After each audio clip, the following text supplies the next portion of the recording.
Hi guys, இன்னைக்கு நம்ம வந்து கீ ரைஸ் பார்க்க போகிறோம். அதுக்கு வந்து அரிசி 2 கிளாஸ் எடுத்துக்கோங்க, ஊற வச்சுக்கோங்க 30 மினிட்ஸு. அப்புறம் வந்து நெய், எண்ணெய் 2 டேபிள் ஸ்பூன், ஹோல் ஸ்பைசஸ், அப்புறம் முந்திரி, வெங்காயம் வந்து நான் 3 கட் பண்ணி எடுத்திருக்கேன். தக்காளி வந்து 1, பச்சை மிளகாய் ஒரு 10 எடுத்துக்கோங்க, இஞ்சி பூண்டு பேஸ்ட்டு, கொத்தமல்லி, புதினா. இப்போ நம்ம கீ ரைஸ் செய்கிறதுக்கு வந்து அடுப்பு ஆன் பண்ணிக்கலாம்.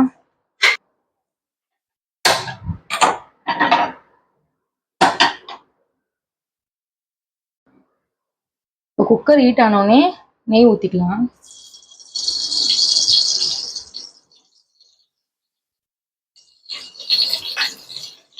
நெய் கூட 2 டேபிள் ஸ்பூன் எண்ணெய் ஊற்றிக்கோங்க.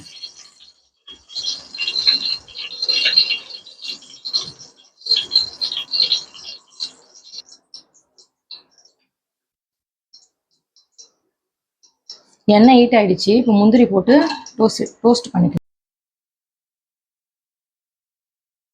முந்திரி பொன்னிறமாக ஆனதும் கொஞ்சம் முந்திரி எடுத்து வச்சுக்கோங்க.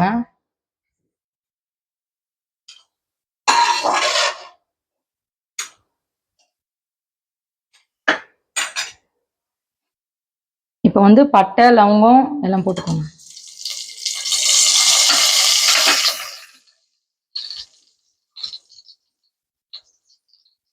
அப்புறம் ஆனியன் 3 எடுத்துக்கோங்க.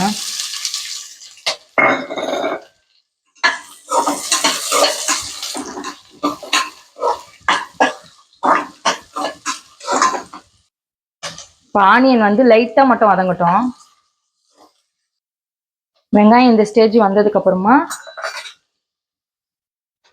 இஞ்சி பூண்டு பேஸ்ட் வந்து 1/2 டேபிள் ஸ்பூன் போட்டுக்கோங்க.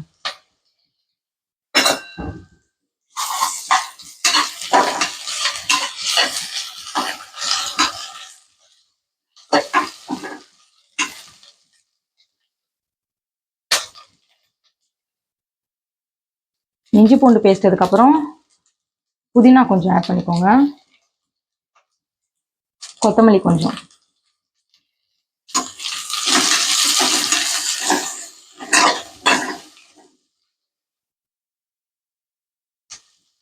கொஞ்சமாக ஆட் பண்ணிக்கோங்க புதினா கொத்தமல்லி, ஏன்னா அந்த ஃப்ளேவர் ரொம்ப அதிகமாக தான் நல்லா இருக்காது.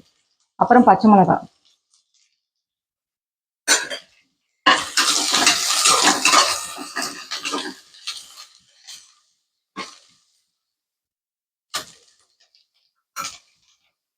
பச்சை மிளகாய் ஆட் பண்ணிட்டு தக்காளி ஆட் பண்ணிக்கோங்க. ரொம்ப தக்காளி வந்து வேகக்கூடாது, லைட்டாக மட்டும் வதக்கிட்டு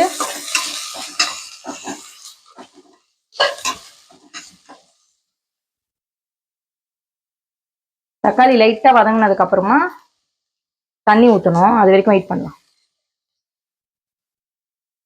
இப்போ இந்த டம்ளரில் வந்து நம்ம 1 கிளாஸ் அரிசிக்கு வந்து 2 கிளாஸ் தண்ணி ஊற்ற போகிறோம். நான் 2 கிளாஸ் எடுத்திருக்கேன். நான் 4 கிளாஸ் தண்ணி ஆட் பண்ணிக்கிறேன்.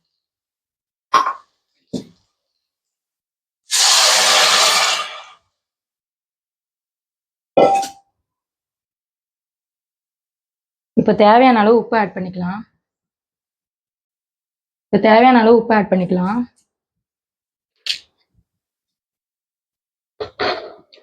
உப்பு ஆட் பண்ணிட்டு லைட்டாக வந்து டேஸ்ட் பார்த்துருங்க, உப்பு கரெக்டாக இருக்கான்னு. கொஞ்சம் எக்ஸ்ட்ரா இருக்கணும், அப்போ தான் வந்து நல்லாயிருக்கும்.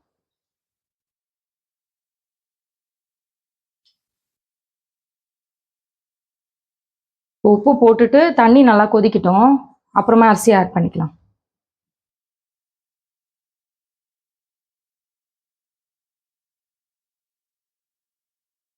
இப்போ இந்த ஸ்டேஜ் கொதிச்சதுக்கு அப்புறமா நம்ம ஊற வச்சு 3 டைம்ஸ் வாஷ் பண்ணி எடுத்த அரிசி வந்து ஆட் பண்ணிக்கலாம். அரிசி ஆட் பண்ணிட்டு லைட்டாக கலந்துக்கோங்க, ரொம்ப கலராதீங்க. நம்ம வந்து டம் போட்டு தான் செய்ய போகிறோம். தண்ணி அதனால இன்னும் கொஞ்சம் கொதிக்கட்டும். தண்ணி அரிசி ஈக்குவல் ஆனதுக்கப்புறமா பார்க்கலாம். அதுக்குள்ளே க்ளோஸ் பண்ணி வச்சுருங்க. ஃபாஸ்ட்லேயே இருக்கட்டும். தண்ணியும் அரிசியும் சேமாக வந்ததுக்கப்புறமா நம்ம ஸ்லோ பண்ணி டம் போட போகிறோம். இப்போ ஓப்பன் பண்ணி பார்த்துக்கலாம். இந்த ஸ்டேஜில் வந்துடுச்சு இல்லைங்களா? இந்த ஸ்டேஜில் வந்ததுக்கப்புறம் நம்ம அடுப்பை சிம்மில் வச்சுட்டு க்ளோஸ் பண்ணி ஒரு 20 மினிட்ஸ் பார்க்கலாம். தண்ணி ஃபுல்லாக ட்ரை ஆனதுக்கப்புறமா நம்ம டம் உடைச்சிடலாம். க்ளோஸ் பண்ணிட்டு நம்ம வெயிட் வச்சுக்கலாம். வெயிட் வச்சுட்டு அதுக்கு மேலே வந்து எதனா நீங்கள் வெயிட் வச்சுடுங்க. அப்போதான் இந்த 20 நிமிஷம் ஆயிடுச்சு. இப்போ நம்ம ஓப்பன் பண்ணி பார்த்துக்கலாம்.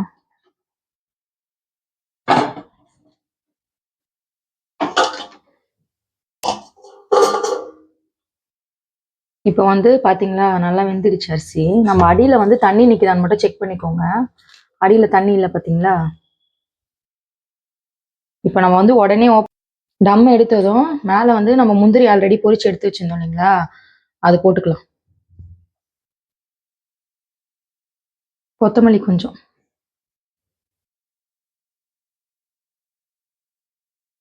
கொத்தமல்லி கொஞ்சம் போட்டதுக்கப்புறமா க்ளோஸ் பண்ணி ஒரு 5 மினிட்ஸ் வந்து நம்ம அதை டிஸ்டர்ப் பண்ணக்கூடாது, அப்படியே விட்டுடணும். 5 மினிட்ஸ் கழிச்சு சர்வ் பண்ணலாம்.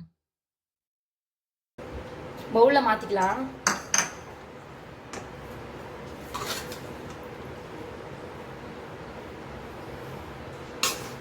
நல்லா உதிரி உதிரியாக இருக்குங்களா. நம்ம பவுலில் மாற்றிக்கலாம்.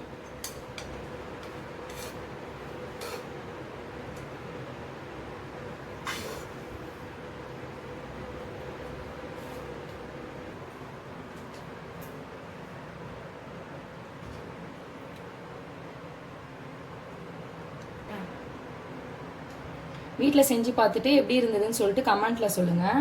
Bye guys.